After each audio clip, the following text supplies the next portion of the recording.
Hello दोस्तों, स्वागत है आपका अपने यूट्यूब चैनल में। आज हम आपके लिए बायोलॉजी के टॉप 15 क्वेश्चंस लेके आए हैं। ये वो क्वेश्चंस हैं जो एग्जामों में बार बार रिपीट होते हैं और बहुत ही ज़्यादा वेरी वेरी इंपॉर्टेंट है। यहाँ पर मैं आपको सबसे पहले तो क्वेश्चंस का आंसर बताऊंगी और फिर उसके बारे में थोड़ी बहुत जानकारी भी दूंगी। तो वीडियो को शुरू से लेके एंड तक देखिए। यहाँ पर स्क्रीन पर पहला क्वेश्चन दिया गया है, इनमें से कौन सा पदार्थ तंबाकू में मौजूद होता है। ऑप्शन फर्स्ट दिया गया है मॉर्फिन, हरीश, निकोटीन, कैफीन। तो इसका करेक्ट आंसर हो जाएगा निकोटीन। आपको यहाँ पर बता दें कि ये तंबाकू कहाँ से प्राप्त होती है। तो ये तंबाकू एक पौधा है टुबेको नामक, उसकी पत्तियों से प्राप्त होती है। इन पत्तियों को क्या किया जाता है, तोड़कर सुखाकर फिर ये तंबाकू तैयार हो जाती है। क्वेश्चन नंबर सेकंड दिया गया है, इनमें से किस पौधे को ग्रीन गोल्ड कहा जाता है। बहुत इंपॉर्टेंट क्वेश्चन है, स्टार लगा लीजिए, कई बार एग्जामों में पूछा गया है। ये RRB, NTPC, UP police, SI का क्वेश्चन है। इसके ऑप्शन है नीम, तुलसी, बांस, अदरक। तो इसका करेक्ट आंसर हो जाएगा बांस। यहाँ पे आपको बांस का डायग्राम भी दिख रहा होगा। इसे यहाँ पर ग्रीन गोल्ड दिया गया है ना, जिसको हिंदी में हरा सोना भी दे सकता है। तो ये वाली चीज़ पे आपको ध्यान रखनी है। और जो ये बांस होता है ना, ये भारत में हर जगह पे पाया जाता है। ये भी आपको थोड़ा सा नॉलेज के लिए ध्यान रखना है। आपको यहाँ पर एक बहुत अच्छी बात बताते हैं, जो ये बांस होता है ना, इसको गरीब आदमी की लकड़ी के रूप में भी जाना जाता है। हो सकता है आपको सेकंड क्वेश्चन यहाँ पर इसकी जगह ये ना दे के ये पूछ ले कि गरीब आदमी की लकड़ी के रूप में किसको जाना जाता है। तो इसका आंसर क्या हो जाएगा, बांस। क्वेश्चन नंबर थर्ड दिया गया है, पादपों में निषेचन के बाद बीजांड किस में परिवर्तित हो जाता है। ऑप्शन दिया गया है बीज, भ्रूण, युग्मज, फल। तो इसका करेक्ट आंसर हो जाएगा बीज।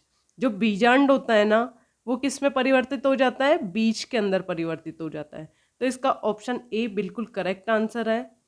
क्वेश्चन नंबर 4 दिया गया है, मानव शरीर की ऊर्जा आवश्यकताओं के मापन हेतु किस मापन इकाई का उपयोग किया जाता है।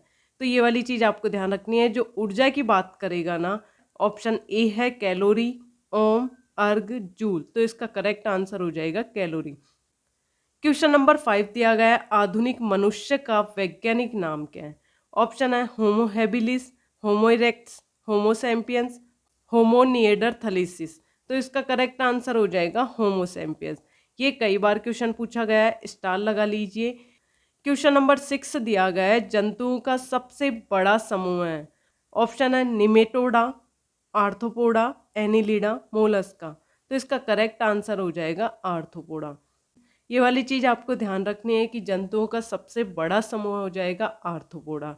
और यदि आर्थ्रोपोडा के एग्जाम्पल की बात की जाए कि इसके एग्जाम्पल कौन कौन से हो जाएंगे, तो इसके एग्जाम्पल हो जाएंगे तिलचट्टा, झींगा, केकड़ा, तितली। और भी काफ़ी सारे एग्जाम्पल है, लेकिन इनको भी आप थोड़ा सा ध्यान में रखिएगा, क्योंकि क्वेश्चन आपको एग्जाम्पल से भी पूछ सकता है।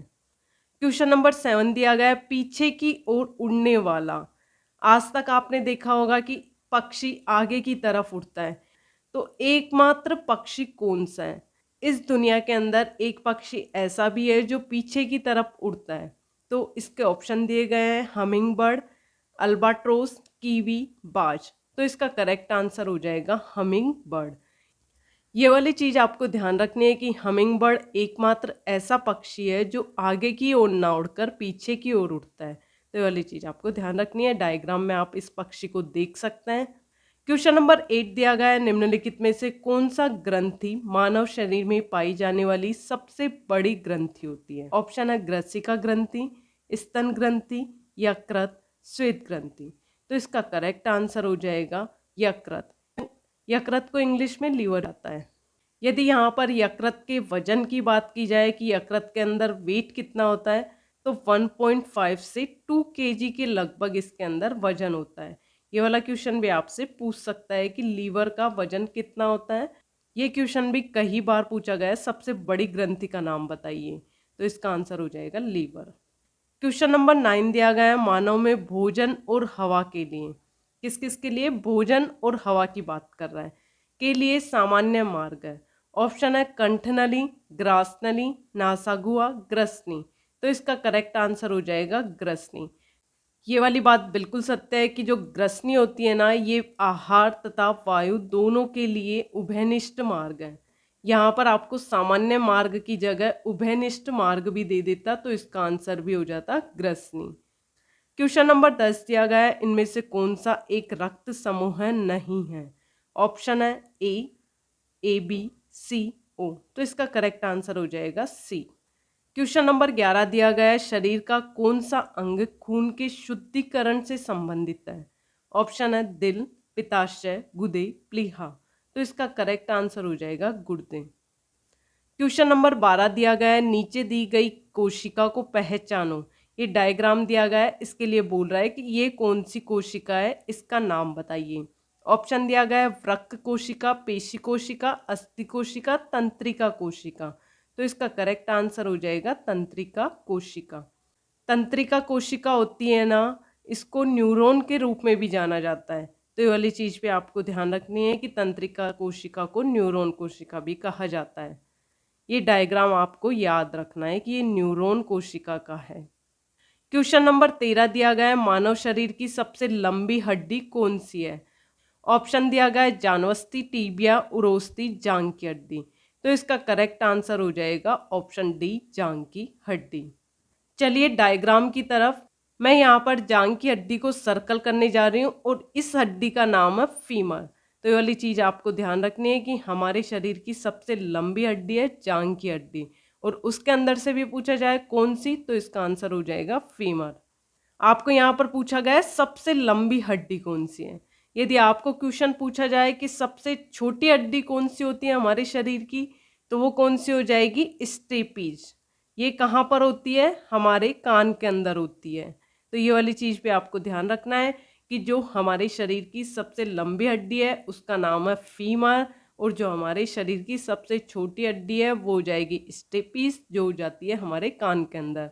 और फीमर की बात की जाए ये कहाँ पे होती है, तो इसका आंसर हो जाएगा जांग की हड्डी है ये चीज आपको ध्यान रखनी है। क्वेश्चन नंबर 14 दिया गया है, निम्नलिखित में से कौन सा, यहाँ पे क्या नहीं है, कौन सा है, महिला प्रजनन तंत्र का एक हिस्सा नहीं है? ये क्या पूछ रहा है? नहीं। तो ऑप्शन दिया गया है गर्भाशय, मूत्र मार्ग, अंडाशय, डिंब वाहिनी, नलिका, तो इसका करेक्ट आंसर हो जाएगा मूत्र मार्ग।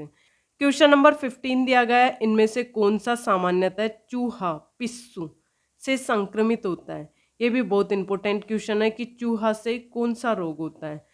ऑप्शन पहला दिया गया है रोहिणी, डिप्थीरिया, कोलेरा, मलेरिया, प्लेग, तो इसका करेक्ट आंसर हो जाएगा प्लेग। आपको यहाँ पर क्वेश्चन इस तरीके से भी पूछ सकता है कि चूहों से होने वाला रोग कौन सा हो जाएगा, तो इसका आंसर हो जाएगा प्लेग। यदि आज का वीडियो आपको पसंद आया हो तो वीडियो को लाइक, शेयर एंड कमेंट कीजिए और चैनल को ज़रूर सब्सक्राइब कीजिए।